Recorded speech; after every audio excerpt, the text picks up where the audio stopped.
If you are a successful business owner, is now the right time to sell your business? Well, in today's video, I'm gonna go over the top 9 value drivers that will give you the highest business valuations. Let's get to it.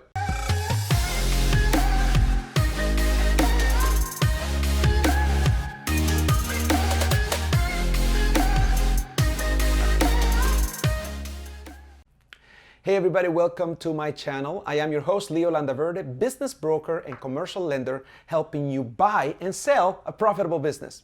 If you are a successful business owner looking to scale by purchasing a profitable business, or if you are an executive, a W-2 employee looking to get out of the rat race by purchasing a profitable business, you're in the right place. Please subscribe to this channel. Don't forget to hit the bell, and you'll be notified every Thursday when a new video comes out. Okay, so before we get started with the 9 value drivers, there's a couple things I need you to know. One is the way that businesses are valued right now in the open market. Us as business brokers, we have to look at 3 things, and for the most part is what would it look like for a buyer trying to buy the business, assuming that it's going to be financed with a commercial loan or an SBA loan. So there's 3 things that we look at on potential valuations. There's many things that you can do to add to that value, but at the end of the day, we look at multiple of revenue, we look at a multiple of seller discretionary earnings, or we look at a multiple of EBITDA. And what we'll do is we'll look at the comps on a business and we look at how sometimes it'll be better as a multiple of revenue, maybe 1 times, 1.5 times revenue, or it could be, depending on the industry vertical that you're in, it could be a multiple of seller discretionary earnings, which is your income, net income, plus your add backs on the expenses used, including your compensation as an owner. And last is a percentage of multiple EBITDA, which is what bigger companies sell that. With that in mind, let's get into it. So these are the top 9 value drivers that I've been looking at for businesses that are between 1 and 50 million in revenue. Number 1 is next level management. If you are a business owner and you have no management team, so what would happen after you leave the business? The buyer would have to actually basically buy themselves a job, and it means that they're going to have to do all the work that you're doing. So they're going to leave a regular job, and because there's no management team, you're going to do everything that the owner is doing. You as an owner should be looking ahead 3 years out whenever you want to sell your business to figure out who are the key employees that you need to either hire or develop if you already have them in your company, how they're going to be able to do the management of the company. And what you really want, think of as a seller, is what would a buyer want? A buyer is going to want a absentee type ownership business. So if you can provide the tools, like a VP of sales, a VP of marketing, depending on the size of business, an operations manager and a CEO, or a general manager and a director of sales, or a VP of sales and an operations manager, a combination of 2 to 3 key employees that will actually run the business, that would be ideal. If you have a management team in place, seasoned, it's going to really increase the value of your business dramatically. Okay, number 2, systems and processes. This one is key. If I am representing a buyer looking for a business to buy, beyond the calculation and agreement of the value of the business, I would want to know what systems and procedures the seller has in their business, anywhere from accounting to sales to operations to marketing to human resources. The operating systems dictate that the company is ready to scale. If the company hasn't, if you as a seller have not spent the time actually creating and documenting your processes, and what we want is ideally that good-looking standard operating procedure manual, also known as an SOP. If you have an SOP for your business, kudos. You are 90% ahead of your competition. You really thought this through, and you actually have what you're going to give to a buyer is that standard SOP manual, because it's going to have all the systems and processes that your business needs to operate. So think about it. I also call it like, what would happen if you get hit by a bus kind of a mentality? If something was to happen to you today without even selling your business, what would happen to your business? Who would know how to do sales? Who would know how to do marketing? Everything that is in your head documented, how to hire people, how to fire people, how to do the accounting if the accounting is being done in-house versus outsourced. Anything and everything that can be systematized and put into a process you need to have. And the more you can actually do that, the more it's going to help the value of your company, because it's going to show a potential buyer that you thought about this and you're ready to scale. Number 3, diversified customer base. Now this is a biggie. Now some people will disagree with me, but this is important to me as a business broker when I help buyers, and when I'm actually analyzing a seller's business, is customer concentration. Now, if one of your customers controls 20% or more of your revenue, that is dangerous. So imagine, if you will, that you have $1 million worth of revenue per year and you have an $800,000 operating expense that leaves you $200,000 of bottom line. It looks good. You're making 20% earnings, right? But imagine if that 20% earnings is tied to one single customer that is giving you $200,000 a year in business, and that customer goes away, goes bankrupt, gets sold, doesn't renew the contract with you, you name it, etc. Then you go from 20 cents on the dollar or 20% net income to zero, barely breaking even. That is, breaking even is not good. If you take away the profit and that customer walks away with the profit, you are in trouble.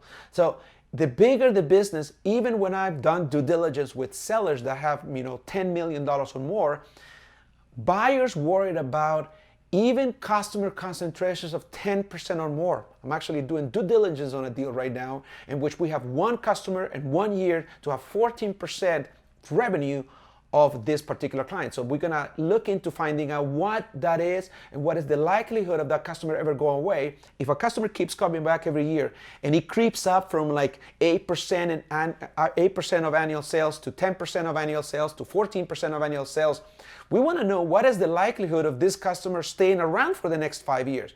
That customer goes away, so there are the profits, especially in thin margin businesses. So it is important that as you prepare your business, or as you're thinking about eventually selling your business, you gotta understand, or you wanna be able to answer me or anyone looking into representing you, is what is your customer concentration? So if your customer concentration has one customer controlling 10% or more of your sales, then you should have a contingency plan to making sure that you're gonna retain that customer should the worst happens. Or give assurances to a buyer that that's not gonna happen, or if it happens, how you're gonna mitigate against it. So that's number 3, diversifying your customer base. Number 4, a growth strategy or a business plan. Yeah, you may think you only need a business plan if you're actually looking for a working capital loan. That is not true. If you are thinking about eventually selling your business, having a business plan that basically what I call pro forma work, what your expectations are of revenue for the next 2 to 3 years, at least 2 years, it'll give a buyer the sense of confidence that you're thinking about through, and you're already trying to figure out what your targets are going to be for the next couple of years. It only increases the value of your business. Even if your retirement is imminent, it is really wise to have this annual exercise with your next level management team to figure out where you're going to be in the next 2 to 3 years. This business plan, it needs to include things like, any new product lines or services, or how are you going to augment the existing services lines that you provide, or the products that you provide, market plans, growth and acquisition strategies. If part of your actual growth strategy is to acquire other companies, that needs to be documented, and a very well thought out business plan that tells a buyer that you're serious about growth and that you haven't checked out years before selling the business, because that is a big thing. If you watch my videos before, during due diligence, any buyer will see right through the fact whether you basically are checked out and you're not really looking to grow your business, because it's going to hurt you in the end. You got to be staying engaged with growth all the way till you get your paycheck, your payday, that is. So that's number 4. If this video is being helpful to you, I need to ask you for a favor. Please like and comment below. Comments are basically the currency of YouTube. The more you comment and like on my videos, the more it helps the algorithm spread the word to other business owners or people like yourself. They can hear the message. Please do so. Thank you so much for your help. Number 5, recurring revenue. Now, this may not seem like a big deal to you, but it is to anybody who's actually buying a revenue stream. Buyers are very sophisticated lately, and they're gonna wanna know whether your revenue is at random or whether you actually have control of the revenue and you can predict the revenue. The more you can predict your future revenue, the higher the valuation. Let me give you an example. Let's say you are a managed service provider of IT services and you do $1 million a year in revenue, but half of that $1 million is projects that come and go. You never know when they're coming from or going, or you have no way of ascertaining how you're going to get them again. They just happens, and it happens pretty regularly every year, but they're not predictable. And you have $500,000 worth of documented recurring revenue, either monthly, or with a monthly stipend or a retainer or over a multi-year agreement. Those types of agreements carry a whole lot of weight in the valuations of a business. So if I have $50,000 worth of revenue that it is under contract, that's worth to me as a buyer twice as much that revenue that just happens to come whenever it comes. So one of the things that I'd advise anybody that is on a professional, even those of you who sell products, get some type of service agreement in place with your customers. If you provide a product that is, a high-end product, can you offer a service agreement, a multi-year service agreement that is going to keep having the customer coming back for more and spending more X amount of dollars per year? So what you want is you want to have a lot more of your business predictable than not. This is the reason why software as a service is such a valuable, get the highest valuations. Because software as a service, people come in and they sign for a 1-year agreement or a 2-year agreement, and you know that you can actually have money in the bank.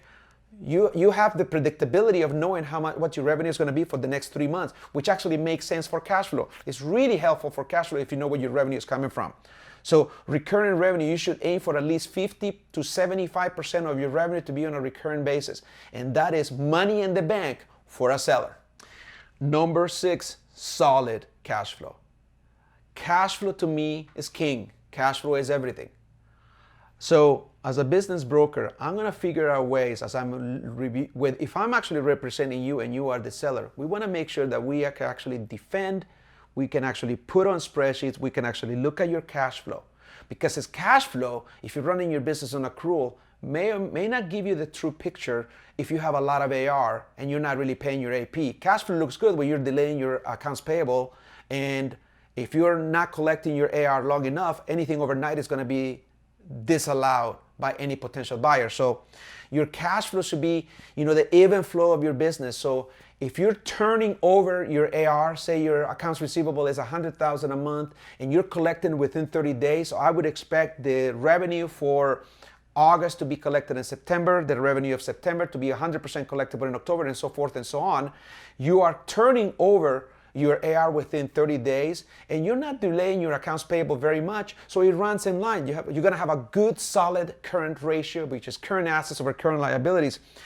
Cash flow is a way to measure if the business is producing enough cash flow to be able to sustain the business. Now, the only way to know in reality, as accountants, as people who are business brokers and CFOs, is we don't look at the profit and loss, we don't look at the balance sheet, although they're very important. Cash flow is measured in the statement of cash flows, because you take your cash flow, whether it is monthly, quarterly, yearly, and you begin at your accrued net income, and you start deducting how much of that net income you have not collected and is sitting in your AR. So that's a negative in a statement of cash flows. And there are other ways to ascertain the cash flow of a business. But if you can show a trend of improving cash flow, in fact, I've seen businesses that actually are doing 105 to 110% of AR, meaning they're actually collecting faster than they're billing. That is pretty remarkable. So, if you can have a solid track record of improving cash flow for your business, that's going to be a solid value driver. It's going to give you a very good indicator or a very good way to your valuation. Where are we? Number 7. Is your business scalable? So this is a simple one. Can you scale your business? Can you do more with less? As your revenue grows, can you have lesser cost of goods, more gross profit? Can you, as your revenue grows, is your operating expense really fixed, or is it growing with the revenue? Because if your operating expense is fixed, but yet continues to grow as your revenue grows? Is it really fixed? So really, I have to tell you that there are a lot of businesses that are not scalable, because the more resources you throw at it, so that means that as the business grows, the more expensive it gets to run. Who's going to want to buy a business like that? So you need to demonstrate that the economies of scale are there for your business. So whether you sell widgets or whether you provide a service, can you do more with less? So if your gross margin or the gross profit for your business is the same at $1 million and as $10 million, that may not be a good thing. So if your operating expense is the same as a percentage of revenue at $1 million than $10 million, well then is a business scalable? Now, if you don't pass the sniff test on the scalability for your business, it's going to punish you. For those buyers who really want to, the premium buyers, the strategic buyers, even the private equity groups are going to put heavy value on the scalability of a business, because if the business cannot be scaled and not be worth, the net present value of that business may not be worth as much, and it's going to hurt you in your valuation for your business. Number 8, competitive advantage. Do you have a competitive advantage in the marketplace? Also, I would like to say more like a unique selling proposition. Do you have a unique selling proposition about your business that makes you defensible? I am a big fan of Seth Godin, Purple Cow. This is a book that I read many, many years ago, but it's true today as it was 20 years ago. That if you cannot make your business a purple cow in a sea of black and white cows, then you don't have a competitive advantage, which means that a buyer is not gonna, if you look like everybody else, why would somebody wanna pay more? So as a business owner, looking to eventually sell your business, how do you make yourself unique? How do you defend your market position? That's something a competitor cannot just come into the marketplace and take a bite out of your revenue. So that gets measured in, the valuation.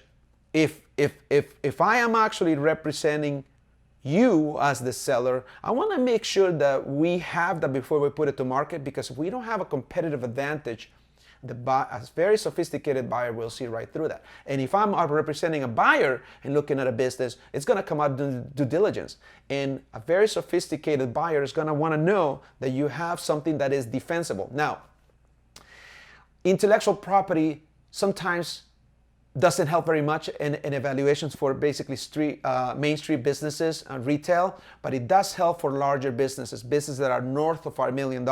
If you have intellectual property, patents and things that you have developed for your business that nobody else can use, that is when the competitive advantage really holds its weight. So I've seen it. I've seen newer business with competitive advantages that are pretty remarkable, and they have intellectual property to back it up with patent pendings, but that's not necessary. So that's competitive advantage number 8. Number 9, last but not least, financial projections or financial controls.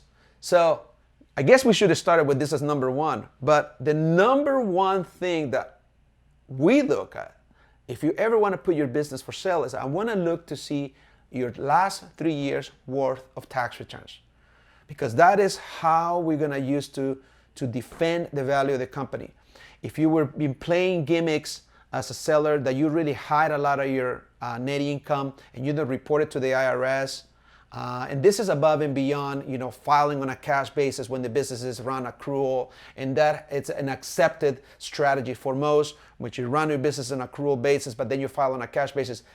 That is understandable, and that can be reconciled later before your business goes to sale. But if you're simply not running your business properly and you're not reporting all of your income to the IRS, it's going to hurt you. It's going to hurt you. I would say that for the 2 to 3 years prior to you even thinking about putting your business for sale, I would want you to start reporting 100% of your revenue. Run your business and report 100% of your revenue on accrual, regardless of how you file, and have projections and have defensible financials. Nothing is worse than actually trying to put a business for sale and you cannot even defend the interim financials for this year because your bookkeeping is not up to date, or you cannot really present your financials on the tax returns for prior years because you haven't filed them. That to me is the number one killer of valuations, not having proper financials. So don't let that happen to you. For a limited time, I'm giving away my cash flow calculator, cool little tool that allows you to calculate the cash flow of a business for sale post the debt service. It's a great tool if you want to figure out how much cash flow you can actually net out of a business that you purchase. And the other one is the personal financial statement template. And it's actually an Excel that allows you to calculate your net worth. These two tools are necessary whenever you're looking for a business to buy. They're my gift to you. Just go ahead and click on the links below to download.